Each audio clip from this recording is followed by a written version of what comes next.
Halo, assalamualaikum warahmatullahi wabarakatuh. Video kali ini saya akan menjelaskan tool-tool yang ada di dalam CorelDRAW X7 ya.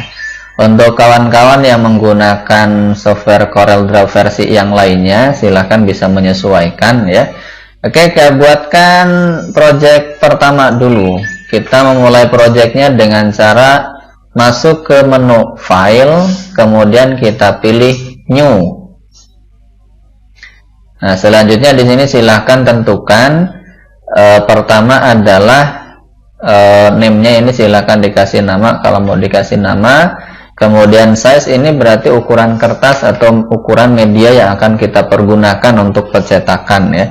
Saya di sini menggunakan ukuran A4. Kemudian di samping kanan ini silakan di set, gunakan saja sentimeter gitu ya. Kemudian di OK. Nah, sehingga inilah tampilan dari halaman pertama ketika kita menggunakan CorelDRAW, akan berbentuk seperti ini ya. Oke, kita lihat di sini ada 3 bidang ya. Yang pertama bidang kiri ini yang kita sebut sebagai tools atau alat-alat yang kita pakai selama kita mendesain menggunakan CorelDRAW. Kemudian di bagian tengah ini adalah wilayah kanvas. Wilayah kanvas ini adalah wilayah tempat kita melakukan proses desain ya. Jadi yang akan dicetak ketika nanti desainnya sudah jadi itu yang berada di dalam kotak ini ya, berada di dalam kotak kanvasnya. Artinya kalau desain saja berada di luar, maka desain saya yang ini tidak akan ikut tercetak dalam hasil cetakannya nanti. Sebelum kita lanjutkan tutorialnya, pastikan Anda sudah mensubscribe channel ini, Ide Tutorial. Semangat pembelajar. Kemudian kita lihat di samping kanan ini ada warna-warna, ini yang kita sebut sebagai palette color. Jadi bisa kita pergunakan untuk memberikan objek berwarna ya. Berikan warna objeknya, warna dalam ataupun warna bagian luar. Bisa kita pergunakan palette color. Oke, kita lihat tools yang pertama. Di bagian sini ada tanda panah. Nah, tanda panah ini kita sebut sebagai pick tool. Fungsinya adalah untuk menyeleksi, kemudian fungsinya yang lain adalah untuk memindahkan objek ya, position. Kemudian juga bisa mentransformasi, jadi membalik-balik objek bisa kita pergunakan pick tool. Nah, pick tool ini juga sebagai tools utama. Jadi ketika kita menggunakan perintah yang lain, ketika kita sudah melakukan perintah membuat satu objek misalnya, kemudian untuk berpindah ke perintah yang lain, maka upayakan dulu kursornya atau mouse kita kembalikan dulu ke pick tool. Tujuannya apa? Supaya netral gitu ya. Sehingga ketika saya pengen memindahkan objek ini ke tempat yang lain, maka kita gunakan pick tool dulu, kemudian klik objeknya, selanjutnya klik di tempat yang lain ya, klik tahan geserkan. Oke, itu untuk pick tool. Nah, pick tool ini pun juga bisa kita pergunakan untuk menyeleksi. Nah, jadi kalau saya pengen menyeleksi 2 objek di sini ya, objeknya sekarang sudah ada 2 seperti ini. Saya pengen memilih kedua objek ini, maka caranya adalah kita pergunakan pick tool, kemudian kita seleksi dari wilayah luar. Caranya klik tahan geserkan seperti ini. Nah, objek-objek yang akan terseleksi adalah semua objek yang berada di dalam wilayah yang dilalui oleh proses proses pergeseran mouse-nya tadi. Cirinya adalah ada tanda garis putus-putus ya, sehingga semua objek yang tercover oleh garis putus-putusnya inilah yang akan ikut terseleksi.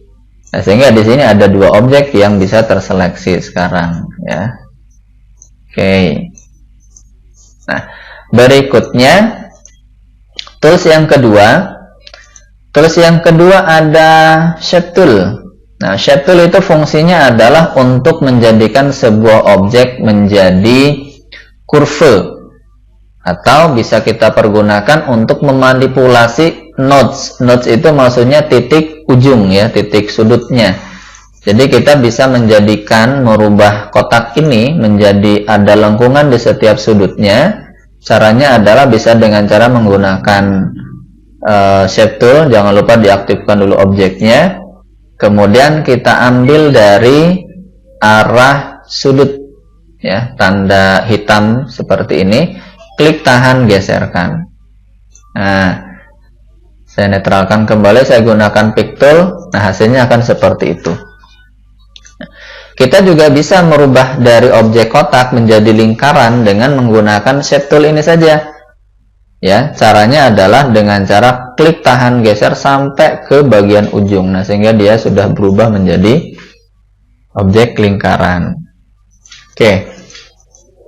Nah, berikutnya ada crop tool. Nah, crop tool ini fungsinya adalah untuk mengambil bagian tertentu dari objek-objek yang ada di dalam wilayah kanvas, wilayah desain kita. Cara penggunaannya, kita klik crop tool, kemudian klik tahan geser dimanapun objek itu akan kita ambil ya. Yang akan terambil adalah objek yang berada di wilayah yang diberi warna putih ya. Sehingga nanti yang lain yang di luar dari warna putih itu akan hilang. Caranya adalah dengan cara klik 2 kali ya. Saya ulangi.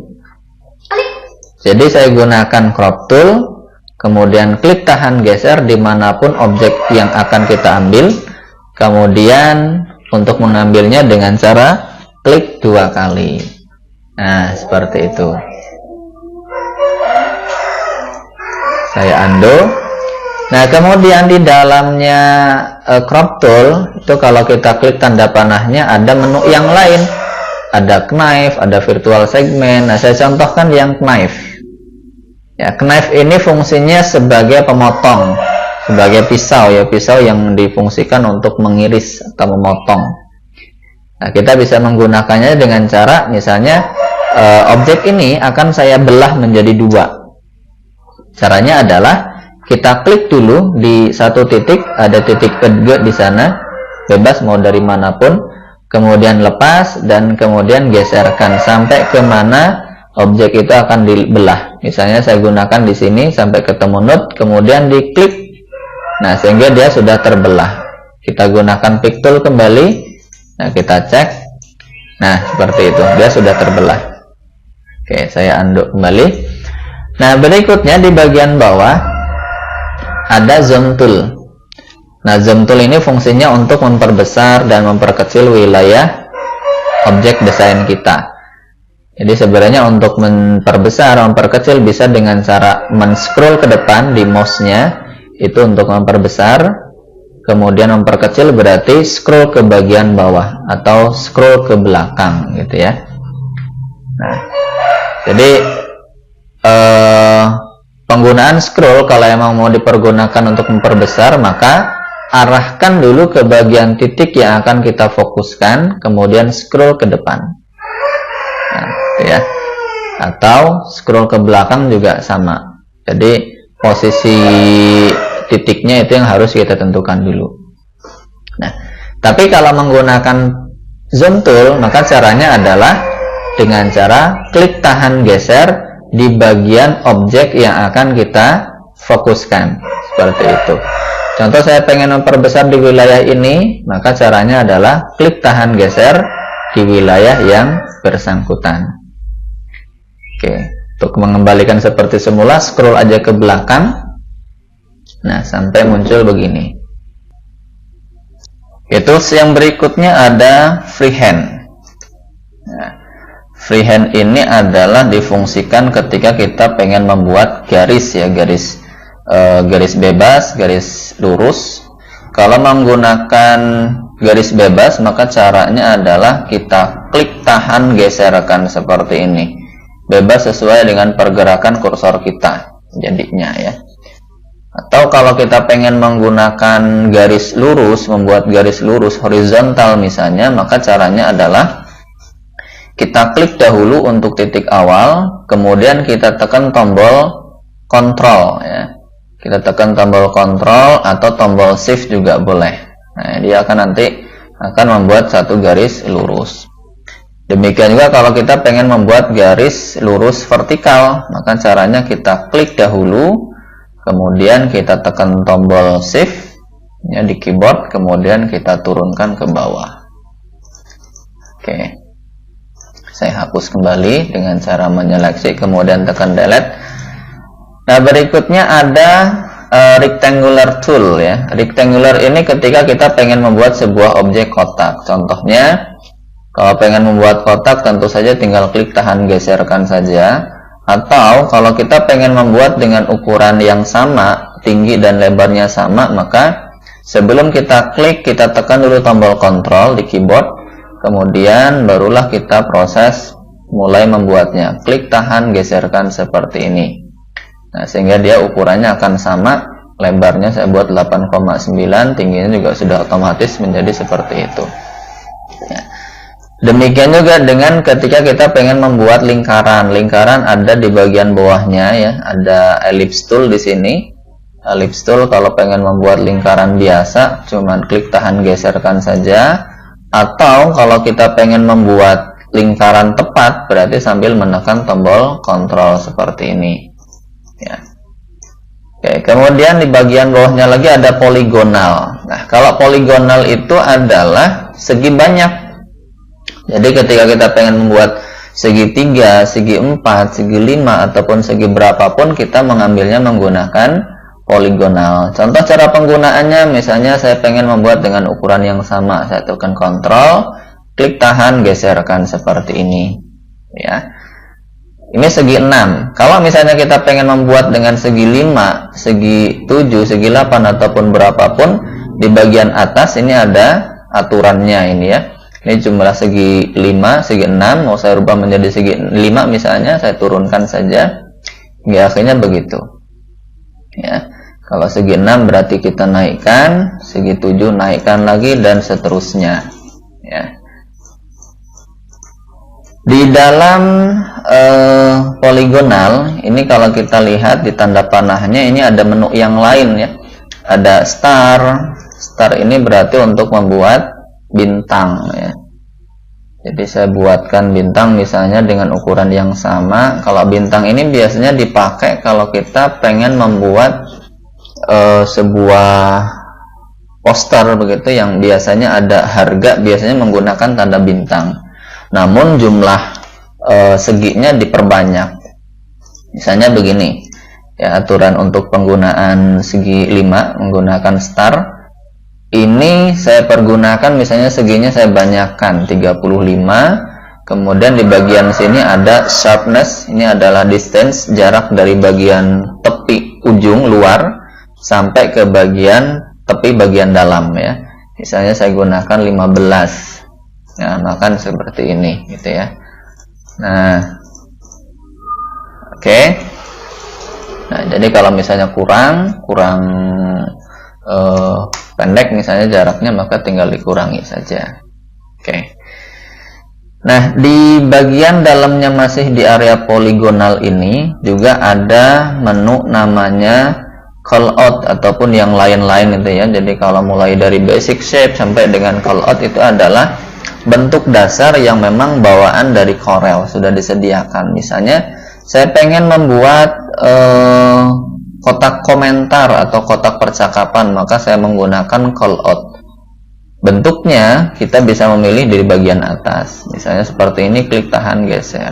Nah, hasilnya maka akan begitu. Oke.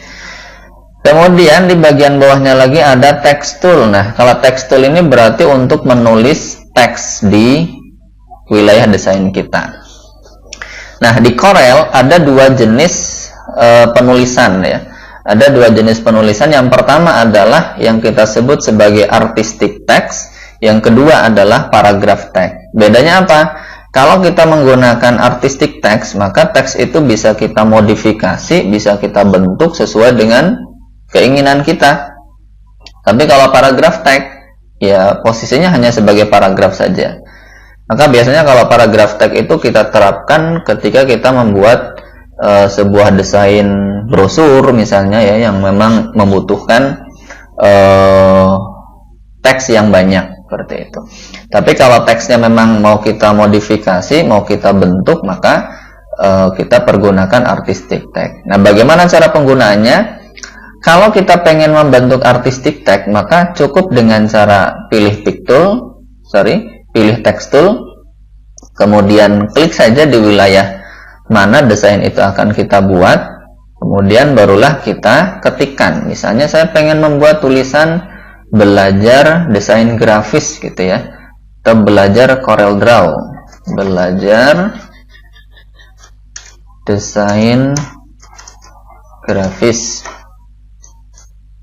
Nah, ini kalau kita menggunakan tulisan secara langsung ya. Ini yang modelnya artistic text. Tapi kalau dia pengennya menggunakan paragraf dengan asumsi nanti kita harus mengetikkan sebanyak beberapa baris misalnya, maka cara penggunaannya harus dengan cara klik tahan geserkan begini. Artinya kita perlu membuat wilayahnya dulu nih. Misalnya kita buatkan seperti ini misalnya, kemudian nanti ada sebanyak teks di dalam sana. Nah, ini bedanya ya. Kalau yang atas ini artistic text, kemudian kalau yang bawah itu adalah paragraph text. Loh, bedanya seperti apa? Ya tentu saja beda. Kalau yang ini ya, kalau yang artistic text ini bebas kita bentuk ya, bebas kita rubah ukurannya, kemudian bisa juga kita pisahkan seperti ini misalnya dari tulisan yang tadinya belajar desain grafis sebanyak satu kesatuan, sekarang sudah berubah menjadi 3 kata yang terpisah-pisah seperti ini. Nah, bagaimana caranya untuk memisahkan kalau kita punya beberapa teks dalam satu kesatuan seperti ini supaya belajar sendiri, desain sendiri, grafis sendiri? Maka kalau kita memang menggunakan artistic text, bisa kita pisahkan dengan cara menekan tombol Ctrl K di keyboardnya ya, sehingga dia sudah terpisah-pisah. Tidak demikian dengan paragraf. Kalau paragraf ini tidak bisa kita pisahkan ya, tidak bisa kita pisahkan, sehingga kalaupun dipisahkan maka dia akan tetap formatnya sebagai format paragraf. Nah, sehingga seperti ini dia akan tetap menggunakan kotak-kotak begitu ya. Nah, maka memang kita perlu memilah, kita perlu menyesuaikan teks yang akan kita buat itu dengan format paragraf ataukah menggunakan artistic text. Nah, kalau kita membuat tulisan belajar desain grafis dengan model seperti ini aja kan kurang bagus. Nah, maka kita bisa membuat tulisan belajar desain grafis misalnya dengan model yang berbeda. Misalnya saja saya tuliskan begini, belajar, kemudian desain grafisnya saya tuliskan di bawah dengan huruf besar semua misalnya. Nah, oke. Nah, untuk merubah jenis hurufnya kita bisa dengan cara menekan, aktifkan menggunakan pick tool ya. Aktifkan menggunakan pick tool teksnya, kemudian kita pilih jenis hurufnya ya. Misalnya saya pengen menggunakan Arial Black begini. Untuk memperbesar, memperkecil tulisan cukup dengan mengambil dari bagian sudut ya. Jangan dari bagian tengah. Kalau bagian tengah hasilnya nanti akan gepeng atau lonjong begini. Maka kita mengambil dari wilayah sudutnya. Oke. Wilayah sudutnya supaya apa? Supaya proporsional hasilnya. Oke, kemudian untuk yang lainnya juga sama. Nah, dengan cara seperti itu saja. Oke. Nah, kemudian ini bisa kita bedakan warnanya ya. Bisa kita bedakan warnanya, misalnya ini saya buat warnanya merah, yang ini saya buatkan warnanya biru, kemudian yang ini saya buatkan warnanya hijau misalnya, maka akan menjadi seperti ini ya. Atau kalau yang ini misalnya saya buatkan belajarnya juga pakai huruf besar. Oke, kemudian tetapi diperkecil misalnya teksnya. Oke, nah ini kalau menggunakan artistic text, kita bebas-bebas aja menentukan ukurannya, kemudian menentukan warnanya itu ya, karena dia sudah per kata. Oke, seperti ini. Atau misalnya grafisnya mau saya besarkan, nah maka ini bisa kita perbesar. Nah, barulah kalau memang dibutuhkan wilayah tertentu yang memang harus besar, maka bisa kita sesuaikan dengan mengambil bagian tengahnya. Tetapi kita upayakan supaya apa? Supaya tidak terlalu mencolok gepeng gitu, ataupun lonjong, supaya tidak terlalu terlihat begitu. Oke, nah itu cara untuk penggunaan text tool.